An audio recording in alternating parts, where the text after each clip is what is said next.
नमस्कार, स्वागत है आपका हमारे चैनल वी टॉक लीगल में। और आज हम जिस विषय को लेकर आपके पास आए हैं वो बहुत सारे लोगों से संबंधित हो सकता है, क्योंकि ये चेक बाउंस से संबंधित है। वैसे तो हमने और भी कई बार सारे वीडियोस बनाए हैं चेक बाउंस के, और हमने आपको बताया है कि कैसे नए नए सुप्रीम कोर्ट के ऑर्डर्स इसमें आते रहते हैं। लेकिन आज का विषय काफ़ी महत्वपूर्ण है। वो महत्वपूर्ण इसलिए है क्योंकि सुप्रीम कोर्ट ने अब एक गाइडलाइंस तय कर दी हैं चेक बाउंस के मामले में, और वो भी वहाँ पर जहाँ पर कंपाउंडिंग ऑफ ऑफेंसेस हैं। कंपाउंडिंग ऑफ ऑफेंसेस क्या होते हैं और सुप्रीम कोर्ट ने क्या गाइडलाइन तय करी है, इस पे हम आपको ज़रूर बताएंगे। लेकिन उससे पहले हमारे चैनल को लाइक कर लीजिए, सब्सक्राइब कर लीजिए, शेयर कर लीजिए, ज़्यादा से ज़्यादा लोगों तक पहुँचा दीजिए। तो चलिए फिर शुरू करते हैं इस वीडियो को और आपको बताते हैं कि सुप्रीम कोर्ट का क्या महत्वपूर्ण आदेश है।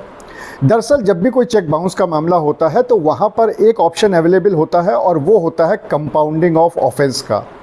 कंपाउंडिंग ऑफ ऑफेंस का मतलब ये होता है कि जब दोनों ही पार्टी समझौते के लिए राजी हो जाती हैं और केस आगे नहीं चलाना चाहते, तो ऐसे में कोर्ट के आदेश के बाद फिर कंपाउंडिंग ऑफ ऑफेंस हो सकता है, यानी कि दोनों पार्टियां आपस में समझौता कर सकती हैं। लेकिन इसको देखते हुए सुप्रीम कोर्ट ने नए गाइडलाइंस भी जारी करी हैं।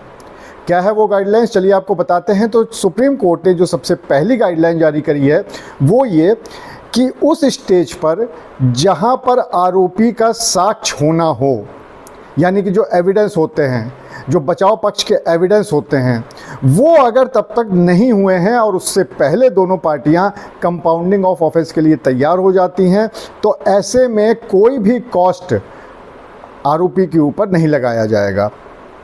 वहीं पे जो दूसरी गाइडलाइंस है उसके तहत अगर ये वाला स्टेज निकल जाती है, यानी जो बचाव पक्ष की एविडेंस है वो वाली स्टेज निकल जाती है, लेकिन कोर्ट ने अपना ऑर्डर नहीं दिया है, अपना निर्णय नहीं सुनाया है, तो ऐसे मामले में कोर्ट 5% की कॉस्ट लगाकर कंपाउंडिंग ऑफ ऑफेंस को कर सकती है। यानी पहले वाले मामले में कोई कॉस्ट नहीं लगनी थी जब तक आपके साक्ष्य दाखिल नहीं हुए थे, एविडेंस नहीं आए थे। लेकिन उसके बाद अगर आपने किया है और कोर्ट का निर्णय नहीं आया है तो फिर 5% कॉस्ट में हो जाएगा।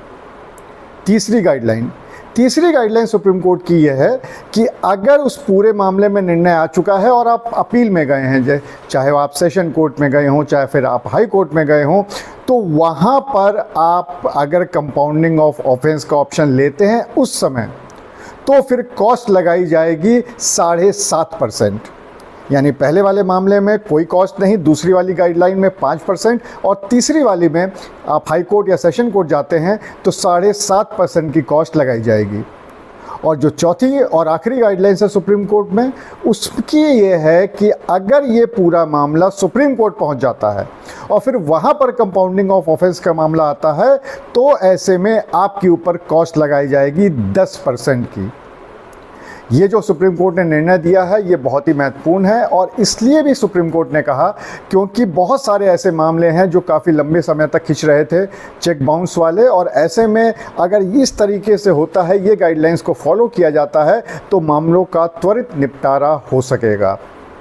तो आज के वीडियो में बस इतना ही। अगर आप और भी इस संबंध में कोई जानकारी चाहते हैं तो हमें ज़रूर बताइएगा, कमेंट बॉक्स में कमेंट करिएगा। और इसके साथ ही साथ, जैसा कि हम हमेशा आपसे गुजारिश करते रहते हैं कि हमारे वीडियो को ज़्यादा से ज़्यादा लाइक करिए, सब्सक्राइब करिए, शेयर करिए। बहुत सारे ज़रूरतमंद लोग हैं जिनको ये जानकारी चाहिए, उन तक पहुँचा दीजिए। अपना प्यार हमेशा ऐसे ही बना के रखिए, और अगले वीडियो तक के लिए नमस्कार।